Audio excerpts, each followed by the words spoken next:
অনুদানটা এই প্রামাণ্যচিত্র দেখাবেন কোথায়? তখন তিনি বললেন যে এটা আসলে মন্ত্রণালয়ের জন্য বানিয়েছি, মন্ত্রণালয় দেখবে, আপনাদের জন্য না, দর্শকের জন্য এটা না।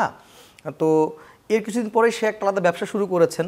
তো আমার সেই বন্ধু মানে সন্দেহ করছেন যে হয়তোবা অনুদানের মানে সিংহভাগের টাকাটা দিয়ে সে তার সেই ক্যামেরা এবং এডিটিং বা যেই ব্যবসাটা সে ব্যবসাটা শুরু করেছেন, আর বাকি টাকাটা দিয়ে সে ওই প্রামাণ্যচিত্রটা বানিয়েছেন যেটা সে মন্ত্রণালয়ে জমা দিয়েছেন, যেটা আমরা আসলে সাধারণ মানুষ দেখিনি। এবং এই অনুদান নিয়ে কিন্তু আরেকটা গল্পও শুনছিলাম আপনার কাছ থেকে, এরকম যে আপনি সম্ভবত এমনটা বলছিলেন যে কেউ প্রামাণ্যচিত্রের জন্য 65 লক্ষ টাকা পেয়েছে এবং অ্যামাউন্টটা আসলে আমি এখানে বলতে চাই না। ঘটনাটা কি হয়েছিল একটু বলেন না। আমি গতকালকে আমাদের এক সম্পাদক, উনি খুবই গুণী সম্পাদক, তার একটা সামাজিক যোগাযোগ মাধ্যমের স্ট্যাটাস থেকে আমি পেলাম যে কেউ একজন তিনি আসলে নিজে অনুদান পেয়েছেন প্রামাণ্যচিত্রের জন্য, তিনি সেই প্রামাণ্যচিত্রটা একাই সে তার মতো করে বানিয়েছেন।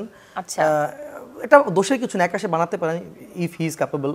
তো সে বানিয়ে সে আবার সেটা মন্ত্রণালয়ে জমাও দিয়েছেন। তাকে যখন জিজ্ঞেস করা হয়েছে যে আসলে আপনি অনুদানটা এই প্রামাণ্যচিত্র দেখাবেন কোথায়, তখন তিনি বললেন যে এটা আসলে মন্ত্রণালয়ের জন্য বানিয়েছি, মন্ত্রণালয় দেখবে, আপনাদের জন্য না, দর্শকের জন্য এটা না।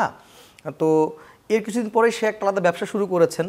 তো আমার সেই বন্ধু মানে সন্দেহ করছেন যে হয়তোবা অনুদানের মানে সিংহভাগের টাকাটা দিয়ে সে তার সেই ক্যামেরা এবং এডিটিং বা যেই ব্যবসাটা সে ব্যবসাটা শুরু করেছেন, আর বাকি টাকাটা দিয়ে সে ওই প্রামাণ্যচিত্রটা বানিয়েছেন যেটা সে মন্ত্রণালয়ে জমা দিয়েছেন, যেটা আমরা আসলে সাধারণ মানুষ দেখিনি। তো এটা আসলে উচিত না। আমার মনে হয় কি, যেহেতু জনগণের ট্যাক্সের টাকায়, আমিও সেখানকার একজন অংশীদার, তো আমাদের ট্যাক্সের টাকায় যেই সিনেমাগুলো হবে সেটা যদি আমিও কখনো বানিয়ে মানে পাই, ভবিষ্যতে বানাই, আমার মনে হয় তখন এটা সবাইকে দেখানো উচিত যেটা আমি করেছি, সেটা যেমনই হোক না। এটা অবশ্যই, কারণ এই অনুদানের টাকাটা কিন্তু মানে সরকারের না, এটা আমার টাকা, সাধারণ মানুষ হিসেবে আমার টাকা, আরো আমার মতো আরো বাঙালি যারা আছেন, বাংলাদেশের নাগরিক, আমাদের টাকা। এই টাকাটা নিয়ে যখন নয়ছয় হয়, এটা সত্যি মানে সত্যি অনেক দুঃখজনক, অনেক কষ্টের। মূল সমস্যাটা কোথায়? আর এই কষ্টের সময় দেখছি যে এই গল্পগুলো যখন বলছি, মামুন ভাই শুধু হেসেই যাচ্ছে।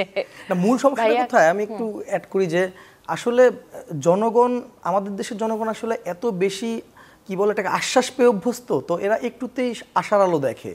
যখনই যে আমাদের মধ্যে সোশ্যাল মিডিয়া আলোটা দেখতে যাই, যখনই দেখতে যাই, যখন সোশ্যাল মিডিয়ায়, সামাজিক যোগাযোগ মাধ্যমে বা এই যে বিভিন্ন জায়গায় আমরা যখন এই কথাগুলো বলি, প্রভাব পড়ছে কিন্তু সাধারণ জনগণের উপরে, শুধুমাত্র ফিল্ম ইন্ডাস্ট্রি নিয়ে না, পুরো দেশের জন্য নেতিবাচক একটা প্রভাব পড়ছে।